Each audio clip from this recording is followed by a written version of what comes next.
This is a real fine evening, isn't it? Won't you sit down? How are all you folks? Something that for lack of any other name might be called friendship existed, and always had existed, between Marilla Cuthbert and Mrs. Rachel, in spite of, or perhaps because of, their dissimilarity. Marilla was a tall, thin woman, with angles and without curves. Her dark hair showed some gray streaks and was always twisted up in a hard little knot behind with two wire hairpins stuck aggressively through it. She looked like a woman of narrow experience and rigid conscience, which she was, but there was a saving something about her mouth which, if it had been ever so slightly developed, might have been considered indicative of a sense of humor. "We're all pretty well," said Mrs. Rachel. "I was kind of afraid you weren't, though. When I saw Matthew starting off today, I thought maybe he was going to the doctor's." Marilla's lips twitched understandingly. She had expected Mrs. Rachel up. She had known that the sight of Matthew jaunting off so unaccountably would be too much for her neighbor's curiosity. "Oh no, I'm quite well, although I had a bad headache yesterday," she said.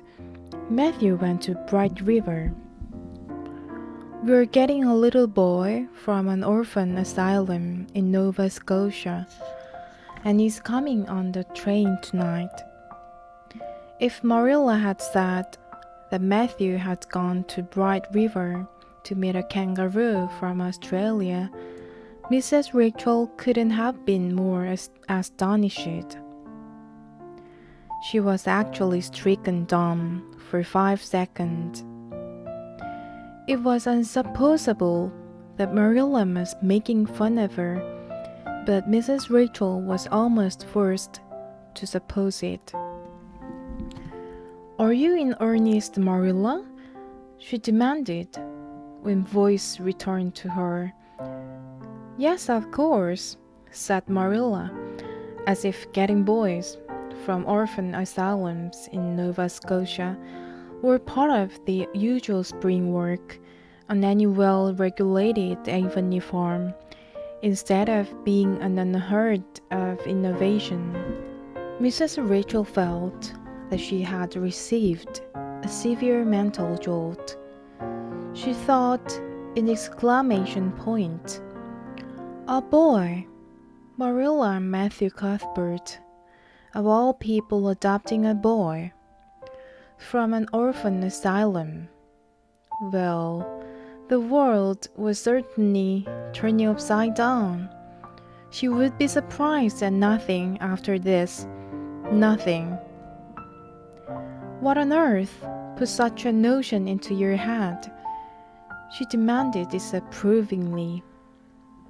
This had been done without her advice being asked, and must perforce be disapproved. "Well, we've been thinking about it for some time, all winter in fact," returned Marilla. "Mrs. Alexander Spencer was up here one day before Christmas, and she said she was going to get a little girl from the asylum over in Hopeton in the spring.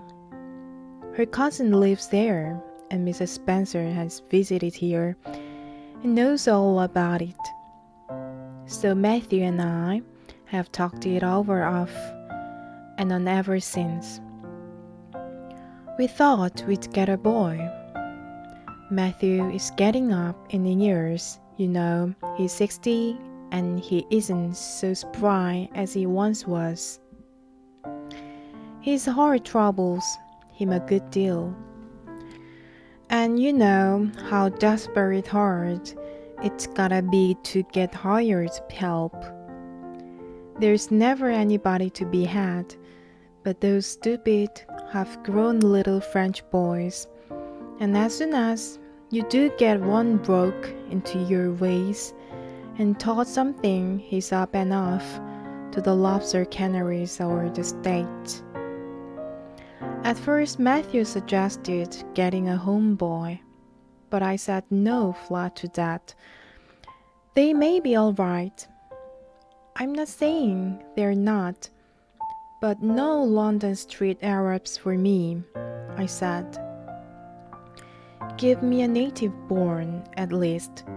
There'll be a risk, no matter who we get. But I'll feel easier in my mind and sleep sounder at night if we get a born Canadian. So, in the end, we decided to ask Mrs. Spencer to pick us out at one when she went over to get her little girl. We heard last week she was going, so we sent her word by Richard Spencer's walks at Carmody to bring us a smart, likely boy about 10 or 11. We decided that would be the best age old enough to be of some use in doing chores right off and young enough to be trained up proper. We mean to give him a good home and schooling